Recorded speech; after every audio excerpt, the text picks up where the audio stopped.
बोलिए श्री जगन्नाथ भगवान की जय। ओम नमः शिवाय। प्रिय भक्तगणों, आज आप श्रवण करेंगे भगवान जगन्नाथ की बड़ी ही दुर्लभ और अद्भुत संपूर्ण कथा। जगन्नाथ मंदिर श्री विष्णु जी के 8वें अवतार श्री कृष्ण जी को समर्पित है। पुराणों में इसे धरती का बैकुंठ कहा जाता है। यह भगवान विष्णु के 4 धामों में से एक है। ब्रह्मवर्त पुराण और स्कंद पुराण के अनुसार यहाँ भगवान नीलमाधव के रूप में अवतरित हुए और सवर जनजाति के परम पूज्य देवता बन गए। भगवान जगन्नाथ को कलयुग का भगवान भी माना जाता है। रामायण के उत्तरखंड के अनुसार भगवान श्री राम ने रावण के भाई विभीषण को अपने इक्ष्वाकु वंश के कुल देवता भगवान जगन्नाथ की आराधना करने को कहा। इसीलिए आज भी पुरी के श्री मंदिर में विभीषण वंदना की परंपरा कायम है। पुराणों में भगवान जगन्नाथ के प्रिय धाम पुरी को श्री क्षेत्र, श्री पुरुषोत्तम क्षेत्र, श्रेष्ठ साग, नीलांचल, नीलगिरी और जगन्नाथपुरी भी कहते हैं। यहाँ लक्ष्मीपति विष्णु जी ने तरह तरह की लीलाएं की थी। ऐसा कहा जाता है कि सबसे पहले सवर आदिवासी विश्ववसु ने नीलमाधव के रूप में भगवान जगन्नाथ की पूजा की थी। पुराणों के अनुसार नीलगिरी में पुरुषोत्तम हरि की पूजा की जाती है। पुरुषोत्तम हरि को यहाँ भगवान श्री राम का रूप माना जाता है। यहाँ तक कि सबसे प्राचीन मत्स्य पुराण में कि भगवान विष्णु जब चारों धामों पर बसे अपने धामों की यात्रा पर जाते हैं तो बद्रीनाथ में स्नान करते हैं, द्वारिका में वस्त्र पहनते हैं और पुरी में भोजन करते हैं और दक्षिण में रामेश्वरम में विश्राम करने लगे और बन गए जगत के नाथ अर्थात जगन्नाथ। प्रिय भक्तगणों, पुरी का जगन्नाथ धाम 4 धामों में से एक है। यहाँ भगवान जगन्नाथ बड़े भाई बलभद्र और बहन सुभद्रा के साथ विराजते हैं। यहाँ हर साल भगवान जगन्नाथ जी की रथ यात्रा निकाली जाती है। प्रिय भक्तगणों, जगन्नाथ रथ यात्रा 7 जुलाई से आरंभ हो रही है जो 16 जुलाई को समाप्त हो जाएगी। हर साल आषाढ़ माह के शुक्ल पक्ष की द्वितीया तिथि को जगन्नाथ रथ यात्रा का आरंभ होता है। भव्य जगन्नाथ रथ यात्रा में 3 रथ निकाले जाते हैं जो क्रमशः श्री कृष्ण, बलराम और उनकी बहन सुभद्रा जी का होता है। पुराणों के अनुसार भगवान जगन्नाथ की बहन ने एक बार नगर देखने के लिए अपनी इच्छा जाहिर की, जिसके बाद जगन्नाथ जी और बलभद्र अपनी बहन सुभद्रा के रथ पर बैठकर नगर घूमने गए। इसके बाद वो मौसी के घर गुंटिचा भी गए और 7 दिन तक यहाँ रुके। तभी से ये रथ यात्रा निकालने की परंपरा चली आ रही है। जो इंसान रथ यात्रा के दौरान को भगवान जगन्नाथ का नाम जप कीर्तन करता हुआ गुंटिचा नगर तक जाता है उसे पूर्व जन्म से छुटकारा मिलता है। साथ ही इस उत्सव में शामिल होने से व्यक्ति की सभी मुरादें पूरी होती हैं और संतान प्राप्ति में आ रही बाधाएं दूर होती हैं। मान्यताओं के अनुसार जगन्नाथ भगवान की कथा को आषाढ़ माह के द्वितीया तिथि से लेकर आषाढ़ माह के पूर्णिमा तक नियमित रूप से सुननी चाहिए। इस कथा के सूत्रधार स्वयं नारद जी, बलभद्र, सुभद्रा, माता यशोदा, माता देवकी के साथ साथ भगवान श्री कृष्ण की सभी रानियां और पटरानियां हैं। यह पुराणों के श्रेष्ठतम कथाओं में से एक मानी जाती है, जिसे सुनने वाला, सुनाने वाला तथा पढ़ने वाला दुर्गति से छूट जाता है, उसे मोक्ष की प्राप्ति होती है। यह कथा जितनी पावन है उतनी ही अद्भुत प्रेम तथा भक्ति से ओतप्रोत है, जिसे जितना भी सुना जाए कम ही लगता है। तो आइए अब सुनते हैं कलयुग के भगवान श्री जगन्नाथ जी की बड़ी ही दुर्लभ संपूर्ण कथा, जिसे आप सभी भक्तगण बड़ी श्रद्धा तथा प्रसन्न चित मन से पूरा सुनिएगा। इससे पहले आप सभी भक्तगण कमेंट में सच्ची श्रद्धा से श्री जगन्नाथ भगवान की जय जरूर लिखें। भगवान जगन्नाथ की कृपा प्राप्त करने के लिए आप सभी भक्तगण कथा को पूरे अंत तक अवश्य सुनिएगा। इससे मन चाहे फल की प्राप्ति होती है। तो आइए भगवान जगन्नाथ जी का ध्यान करते हुए कथा का रसपान करते हैं। यह द्वापर युग की बात है। एक बार भगवान श्री कृष्ण सो रहे थे। निद्रा अवस्था में उनके मुख से राधा जी का नाम निकल पड़ा। राधा जी का नाम सुनकर पटरानियों को लगा कि वह प्रभु की इतनी सेवा करती हैं परंतु प्रभु सबसे ज्यादा राधा जी का नाम स्मरण करते हैं। अब रुक्मणी जी व अन्य रानियों ने माता देवकी और माता यशोदा जी से राधा रानी व कृष्ण जी के प्रेम व ब्रज लीलाओं का वर्णन करने की प्रार्थना की। अब माता यशोदा ने कथा सुनाने की हामी तो भर दी, लेकिन यह भी कहा कि श्री कृष्ण व बलराम को इसकी भनक न लगे। तय हुआ कि सभी रानियों को माता यशोदा जी एक गुप्त स्थान पर कथा सुनाएंगी, वहां कोई और न आए। इसके लिए सुभद्रा जी को पहरा देने के लिए मना लिया गया। सुभद्रा जी को आदेश हुआ कि स्वयं श्री कृष्ण या बलराम भी आए हैं तो उन्हें भी अंदर न आने देना। अब माता ने कथा सुनानी आरंभ कर दी। सुभद्रा द्वार पर तैनात थी। थोड़ी देर में श्री कृष्ण एवं बलराम जी वहां आ पहुंचे। अब सुभद्रा जी ने उन्हें अंदर जाने से रोक लिया। इससे भगवान श्री कृष्ण जी को कुछ संदेह हुआ। वह बाहर से ही अपने सूक्ष्म शक्ति द्वारा अंदर की माता द्वारा वर्णित ब्रज लीलाओं को आनंद लेकर सुनने लगे। बलराम जी भी कथा का आनंद लेने लगे।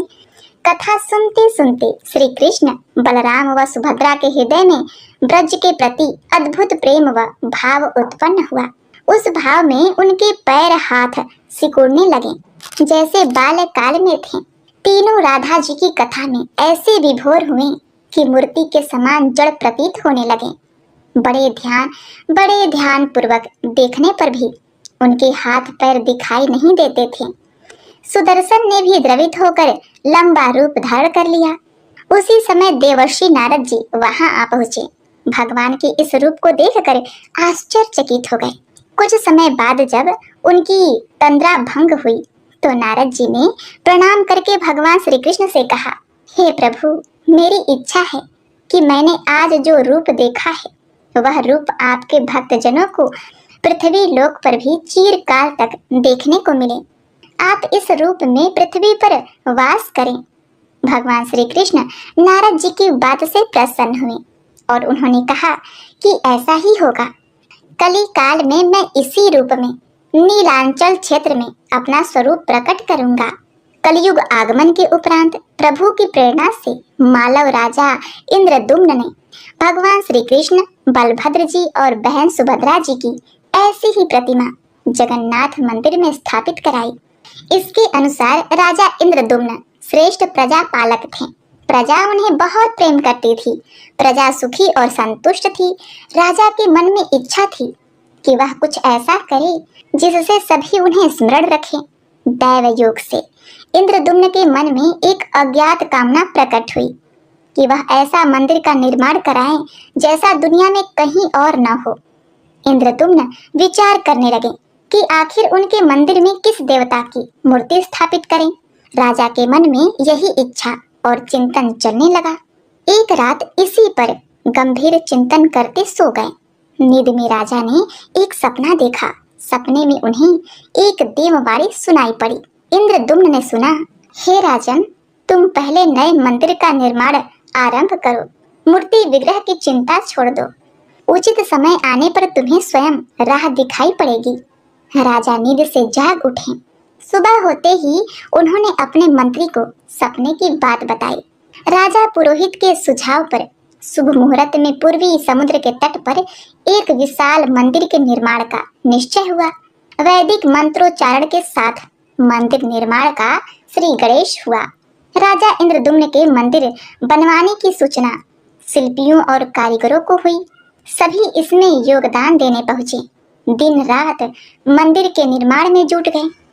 कुछ ही वर्षों में मंदिर बनकर तैयार हुआ।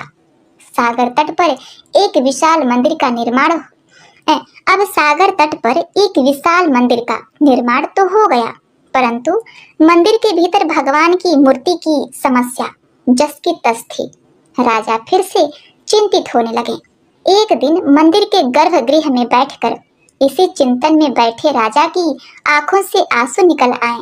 राजा ने भगवान से विनती की, प्रभु, आपके जिस स्वरूप को इस मंदिर में स्थापित करूं, उसकी चिंता से व्यग्र हूं। मार्ग दिखाइए। आपने स्वप्न में जो संकेत दिया था उसे पूरा होने का समय कब आएगा? देव विग्रह विहीन मंदिर देख सभी मुझ पर हंसेंगे। राजा की आंखों से आंसू झर रहे थे और वह प्रभु से प्रार्थना करते जा रहे थे। प्रभु, आपके आशीर्वाद से मेरा बड़ा सम्मान है। प्रजा समझेगी कि मैंने झूठ मूठ में स्वप्न में आपके आदेश की बात कहकर इतना बड़ा श्रम कराया। हे प्रभु, मार्ग दिखाइए। राजा दुखी मन से अपने महल में चले आए। उस रात राजा को फिर से एक सपना दिखा। सपने में उन्हें देववाणी सुनाई दी कि हे राजन, यहाँ निकट में ही भगवान श्री कृष्ण का विग्रह रूप है। तुम उन्हें खोजने का प्रयास करो, तुम्हें दर्शन मिलेंगे। इंद्रदुम्न ने स्वप्न की बात पुनः पुरोहित और मंत्रियों को बतलाई। सभी यह निष्कर्ष पर पहुंचे कि प्रभु की कृपा सहज प्राप्त नहीं होगी। इसके लिए हमें निर्मल मन से परिश्रम आरंभ करना होगा। भगवान के विग्रह का पता लगाने की जिम्मेदारी राजा इंद्रदुम्न ने 4 विद्वान पंडितों को सौंप दिया। प्रभु इच्छा से प्रेरित होकर चारों विद्वान 4 दिशाओं में निकले। उन चारों में से एक विद्वान थे विद्यापति। वह चारों में से सबसे कम उम्र के थे। प्रभु के विग्रह की खोज के दौरान उनके साथ बहुत से अलौकिक घटनाएं हुई। अब पंडित विद्यापति पूर्व दिशा की ओर चले। कुछ आगे चलने के बाद विद्यापति उत्तर की ओर मुड़े तो उन्हें एक जंगल दिखाई दिया। वह भयानक था। विद्यापति श्री कृष्ण के उपासक थे। उन्होंने श्री कृष्ण का स्मरण किया और राह दिखाने की प्रार्थना की। भगवान श्री कृष्ण की प्रेरणा से उन्हें राह दिखने लगी। प्रभु का नाम लेते वह वन में चले जा रहे थे। जंगल के मध्य में उन्हें एक पर्वत दिखाई दिया। पर्वत के वृक्षों से संगीत की ध्वनि सा सुरमय गीत सुनाई पड़ रहा था। विद्यापति संगीत के जानकार थे। उन्हें वहां मृदंग, बंसी और करताल की मिश्रित ध्वनियां सुनाई दे रही थी। यह संगीत उन्हें दिव्य लगा। संगीत की लहरियों को खोजते विद्यापति आगे चले। वह जल्दी ही पहाड़ी की चोटी पर पहुंच गए। पहाड़ की दूसरी ओर उन्हें एक सुंदर घाटी दिखी जहां भील नृत्य कर रहे थे। विद्यापति उस दृश्य को देखकर मंत्रमुग्ध थे। सफर के कारण थके थे, पर संगीत से थकान मिट गई और उन्हें नींद आने लगी। अचानक एक बाघ की गर्जना सुनकर विद्यापति घबरा उठे। बाघ उसी ओर दौड़ा आ रहा था। बाघ को देखकर विद्यापति घबरा गए और बेहोश होकर वहीं गिर पड़े। बाघ विद्यापति पर आक्रमण करने ही वाला था कि तभी एक स्त्री ने बाघ को पुकारा। बाघ! उस आवाज को सुनकर बाघ मौन खड़ा हो गया। स्त्री ने उसे लौटने का आदेश दिया तो बाघ लौट पड़ा। बाघ उस स्त्री के पैरों के पास ऐसे लेटने लगा जैसे कोई बिल्ली पुचकार सुनकर खेलने लगती है। युवती बाघ की पीठ को प्यार से थपथपाने लगी और बाघ स्नेह से लौटता रहा। वह स्त्री वहां मौजूद स्त्रियों में से सर्वाधिक सुंदर थी। वह भीलों के राजा विश्वावसु की इकलौती पुत्री ललिता थी। ललिता ने अपनी सेविकाओं को अचेत विद्यापति की देखभाल के लिए भेजा। सेविकाओं ने झरने से जल लेकर विद्यापति पर छिड़का। कुछ देर बाद विद्यापति की चेतना लौटी। उन्हें जल पिलाया गया।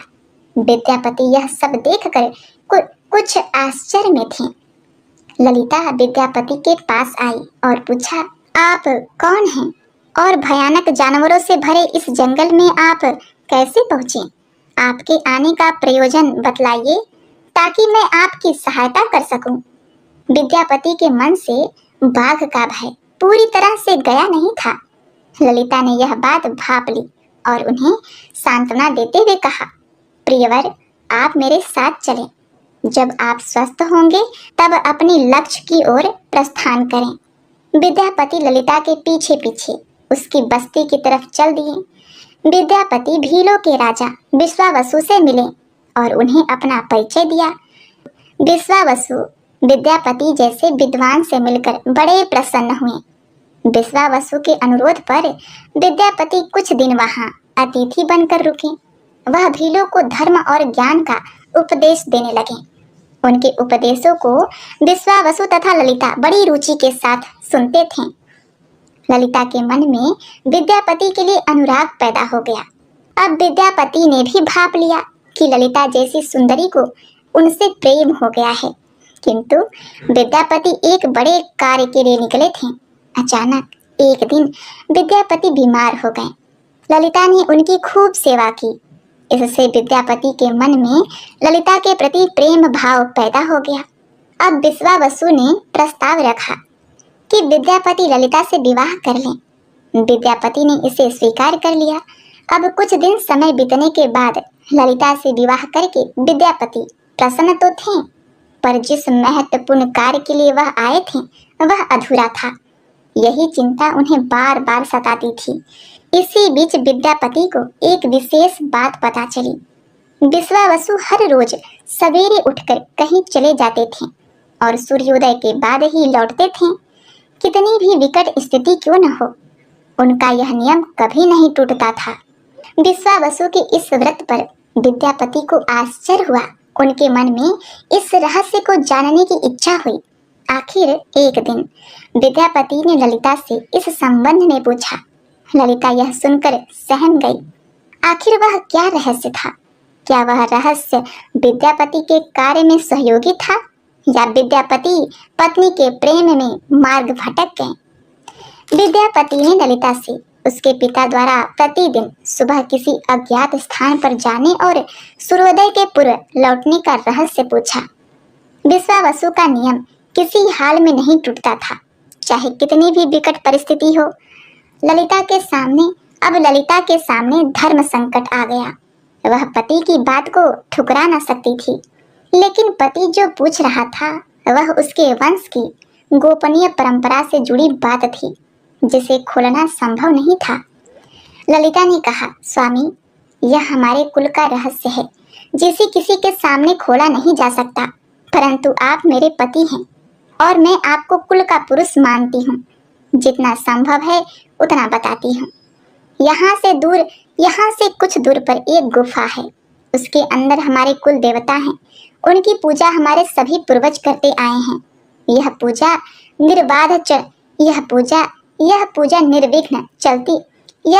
निर्विघ्न चलनी चाहिए। उसी पूजा के लिए पिताजी रोज सुबह नियमित रूप से वहां जाते हैं। विद्यापति ने ललिता से कहा कि वह भी उसके कुल देवता के दर्शन करना चाहते हैं। ललिता बोली, यह संभव नहीं। हमारे कुल देवता के बारे में किसी को न जानने की इच्छा है। यह सुनकर मेरे पिता क्रोधित हो जाएंगे। विद्यापति की उत्सुकता बढ़ रही थी। वह तरह तरह से ललिता को अपने प्रेम की शपथ देकर उसे मनाने लगे। आखिरकार ललिता ने कहा, वह अपने पिताजी से विनती करेगी कि वह आपको देवता के दर्शन करा दे। ललिता ने पिता से सारी बात कही। वह क्रोधित हो गए। ललिता ने जब कहा कि मैं आपकी अकेली संतान हूँ, आपके बाद देवता पूजा का दायित्व मेरा होगा, इसीलिए मेरे पति का यह अधिकार बनता है, क्योंकि आगे उसे ही पूजना होगा। विश्वावसु इस तर्क के आगे झुक गए। वे बोले, गुफा के दर्शन किसी को तभी कराए जा सकते हैं जब वह भगवान की पूजा का दायित्व अपने हाथ में ले ले। विद्यापति ने दायित्व स्वीकार कर लिया तो विश्वावसु देवता के दर्शन कराने को राजी हुए। दूसरे दिन सूर्योदय से पूर्व विद्यापति की आंखों पर पट्टी बांधकर विश्वावसु उनका दाहिना हाथ पकड़कर गुफा की तरफ निकले। विद्यापति ने मुट्ठी में सरसों रख लिया था, जिसे रास्ते में छोड़ते हुए गए। गुफा के पास पहुंचकर विश्वावसु रुके और गुफा के पास पहुंच गए। विश्वावसु ने विद्यापति की आंखों की काली पट्टी खोल दी। उस गुफा में नीले रंग का प्रकाश चमक रहा था। हाथों में मुरली लिए भगवान श्री कृष्ण का रूप विद्यापति को दिखाई दिया। विद्यापति आनंद मग्न हो गए। उन्होंने भगवान के दर्शन किए। दर्शन के बाद तो जैसे विद्यापति जाना ही नहीं चाहते थे, पर विश्वावसु ने लौटने का आदेश दिया। फिर उनकी आंखों पर पट्टी बांधी और दोनों लौट पड़े। लौटने पर ललिता ने विद्यापति से पूछा। विद्यापति ने गुफा में दिखे अलौकिक दृश्य के बारे में पत्नी को बताना भी उसने उचित नहीं समझा। वह टाल गए। यह तो जानकारी हो चुकी थी कि विश्वावसु श्री कृष्ण की मूर्ति की पूजा करते हैं। विद्यापति को आभास हो गया कि महाराज ने स्वप्न में जिस प्रभु विग्रह के बारे में देववाणी सुनी थी वह इसी मूर्ति के बारे में थी। विद्यापति विचार करने लगे कि किसी तरह इस मूर्ति को लेकर राजधानी पहुंचना होगा। वह एक तरफ तो गुफा से मूर्ति लेकर जाने की सोच रहे थे, दूसरी तरफ भील राजा और पत्नी के साथ विश्वासघात के विचार से उनका मन व्यथित हो रहा था। विद्यापति धर्म अधर्म के बारे में सोचते रहे। फिर विचार आया कि यदि विश्वावसु ने सचमुच उन पर विश्वास किया है तो आंखों पर पट्टी बांधकर गुफा तक नहीं ले जाता, इसीलिए उनके साथ विश्वासघात का प्रश्न नहीं उठता। उसने गुफा से मूर्ति चुराने का मन बना लिया। विद्यापति ने ललिता से कहा कि वह अपने माता पिता के दर्शन करने के लिए जाना चाहता है, वे उसे लेकर परेशान होंगे। ललिता भी साथ चलने को तैयार हुई तो विद्यापति ने यह कहकर समझा दिया कि वह शीघ्र ही लौटेगा तो उसे लेकर जाएगा। ललिता मान गई। विश्वावसु ने उसके लिए घोड़े का प्रबंध किया। अब तक सरसों के दाने से पौधे निकल आए थे। उनको देखता विद्यापति गुफा तक पहुंच गया। उसने भगवान की स्तुति की और क्षमा प्रार्थना करने के बाद उनकी मूर्ति उठाकर झोले में रख ली। शाम तक राजधानी पहुंच गए और सीधा राजा के पास गए। उसने दिव्य प्रतिमा राजा को सौंप दी और पूरी कहानी सुनाई। राजा ने बताया कि उसने कल एक सपना देखा। सुबह सागर में एक कुंदा बहकर आया कि उस कुंदे की नक्काशी करवाकर भगवान की मूर्ति बनवा लेना। जिसका अंश तुम्हें प्राप्त होने वाला है वह भगवान विष्णु का स्वरूप होगा। तुम जिस मूर्ति को लाए हो वह भी भगवान विष्णु का अंश है। दोनों आश्वस्त थे कि उनकी तलाश पूरी हो गई। राजा ने कहा कि जब भगवान द्वारा भेजी लकड़ी से हम इस प्रतिमा का बड़ा स्वरूप बनवा लेंगे तब तुम अपने ससुर से मिलकर उन्हें मूर्ति वापस कर देना। उसके कुल देवता का इतना बड़ा विग्रह एक भव्य मंदिर में स्थापित देखकर उन्हें खुशी ही होगी। राजा विद्यापति तथा मंत्रियों को लेकर सागर तट पर पहुंचा। स्वप्न के अनुसार एक बड़ा कुंदा पानी में बहकर आ रहा था। सभी उसे देखकर प्रसन्न हुए। 10 नावों पर बैठकर राजा के सेवक उस कुंदे को यानी कि लकड़ी के गट्ठर को खींचने पहुंचे। मोटी मोटी रस्सियों से कुंदे को बांधकर खींचा जाने लगा, किंतु कुंदा टस से मस नहीं हुआ और जो लोग भेजे गए लेकिन सैकड़ों लोग और नावों का प्रयोग करके भी कुंदे को हिला तक नहीं सके। राजा का मन उदास हो गया। सेनापति ने एक बहुत बड़ी सेना कुंदे को खींचने के लिए भेज दी। सारे सागर में सैनिक ही सैनिक नजर आने लगे, लेकिन सभी मिलकर कुंदे को अपने स्थान से हिला तक न सके। सुबह से रात हो गई। अचानक राजा ने काम रोकने का आदेश दिया। उसने विद्यापति को अकेले में ले जाकर कहा कि वह समस्या का कारण जान गया है। राजा के चेहरे पर संतोष के भाव थे। राजा ने विद्यापति को गोपनीय रूप से कहीं चलने की बात कही। राजा इंद्रदुम्न ने कहा कि जब भगवान का विग्रह बन जाएगा बस एक काम करना होगा। राजा इंद्रदुम्न को भगवान की प्रेरणा से समझ में आने लगा कि आखिर प्रभु के विग्रह के लिए जो लकड़ी का कुंदा पानी में बहकर आया है वह हिलडुल भी क्यों नहीं रहा। राजा ने विद्यापति को बुलाया और कहा, तुम जिस दिव्य मूर्ति को अपने साथ लाए हो उसकी अब तक जो पूजा करता आया था उसे तुरंत भेंट करके क्षमा मांगनी होगी। बिना उसके स्पर्श किए यह कुंदा आगे नहीं बढ़ सकेगा। राजा इंद्रदुम्न और विद्यापति विश्वावसु से मिलने पहुंचे। राजा ने पर्वत की चोटी से जंगल को देखा तो उनकी सुंदरता को देखता ही रह गया।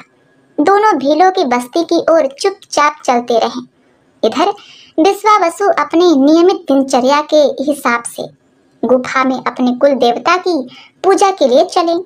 वहां प्रभु की मूर्ति गायब देखी तो वह समझ गए कि उनके दामाद ने ही यह छल किया है। विश्वावसु लौटे और ललिता को सारी बात बता दी। विश्वावसु पीड़ा से भरे घर के आंगन में पछाड़ खाकर गिर गए। ललिता अपने पति द्वारा किए गए विश्वासघात से दुखी थी और स्वयं को इसका कारण मान रही थी। पिता पति दिन भर विलाप करते रहे। उन दोनों ने अन्न का एक दाना भी न छुआ। अगली सुबह विश्वावसु उठे और सदा की तरह अपनी दिनचर्या का पालन करते हुए गुफा की तरफ बढ़ निकले। वह जानते थे कि प्रभु का विग्रह वहां नहीं है, फिर भी उनके पैर गुफा की ओर खींचे चले जाते थे।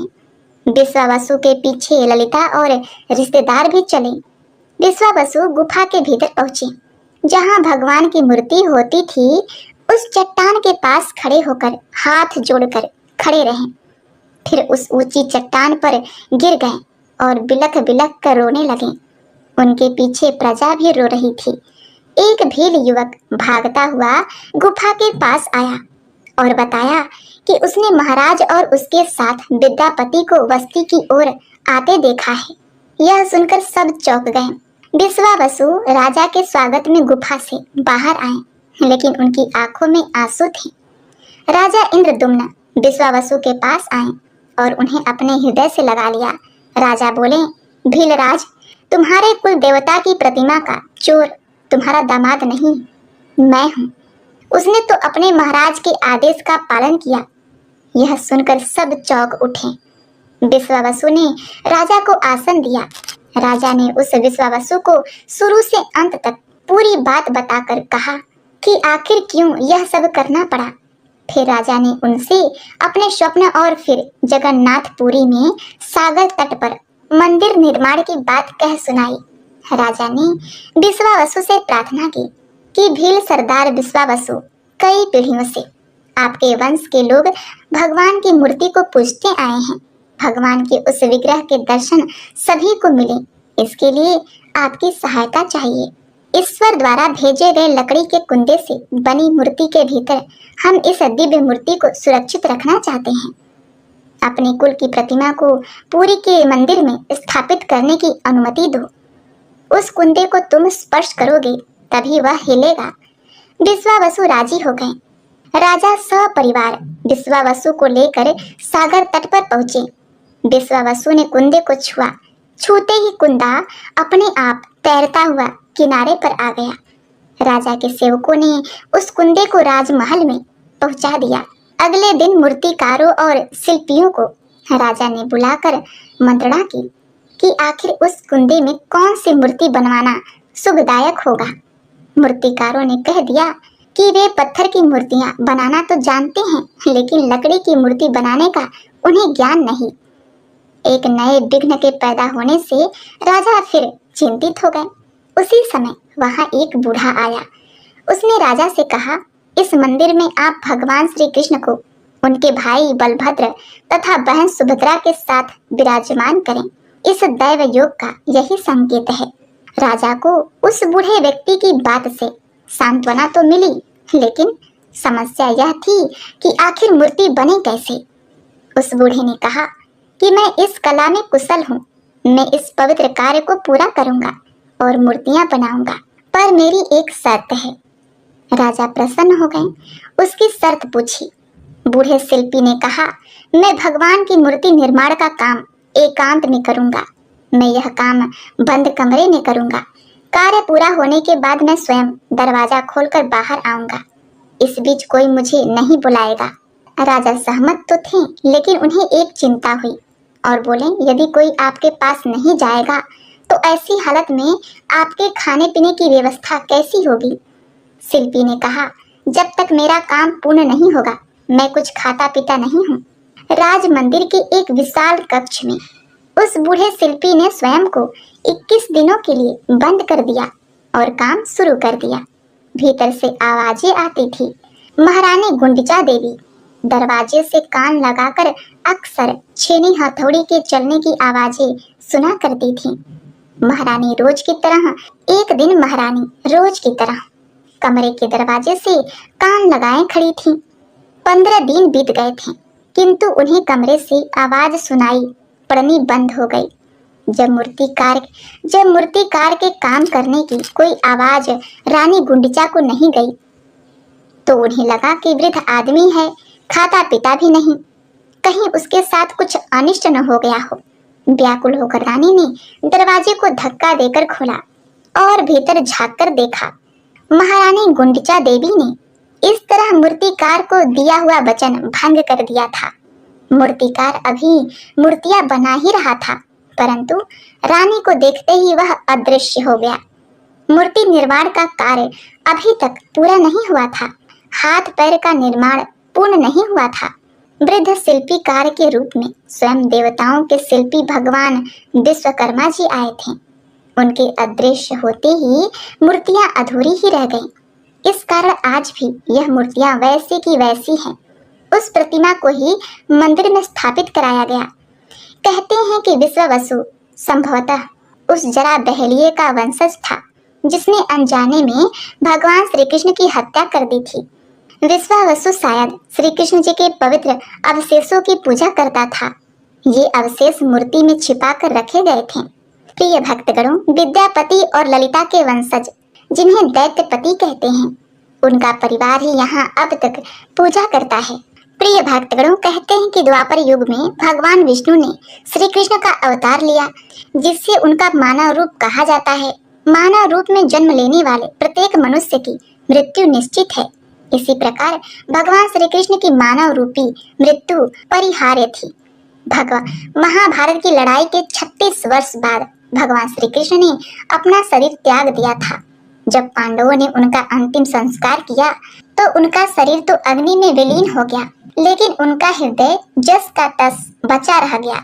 जो धड़क रहा था, अग्नि भी उनके दिल को नहीं जला पाई, जिसे देखकर पांडव हैरान रह गए। इसके बाद आकाशवाणी हुई कि यह हृदय तो ब्रह्म का है, इसे समुद्र में बहा दो, और भगवान श्री कृष्ण के दिल को समुद्र में बहा दिया गया था। ऐसी मान्यता है कि यहाँ की मूर्ति में आज भी भगवान श्री कृष्ण का दिल धड़कता है। जगन्नाथपुरी मंदिर में भगवान जगन्नाथ अपने भाई बलभद्र और बहन सुभद्रा के साथ विराजमान हैं। काष्ठ से बनी इस मूर्ति को प्रत्येक 12 वर्ष में बदला जाता है। ऐसी मान्यता है कि जगन्नाथपुरी मंदिर के रहस्य में सबसे बड़ा ब्रह्म पदार्थ का रहस्य है। ब्रह्म पदार्थ भगवान श्री कृष्ण जी का हृदय है। इस प्रक्रिया में जब 12 साल बाद भगवान जगन्नाथ और अन्य मूर्तियों को बदल दिया जाता है और पूरे शहर में अंधेरा कर दिया जाता है, इसके लिए पूरे शहर की बिजली काट दी जाती है। मंदिर में भी अंधेरा कर दिया जाता है। मंदिर की सुरक्षा को हर तरफ से मजबूत किया जाता है। इसके बाद गुप्त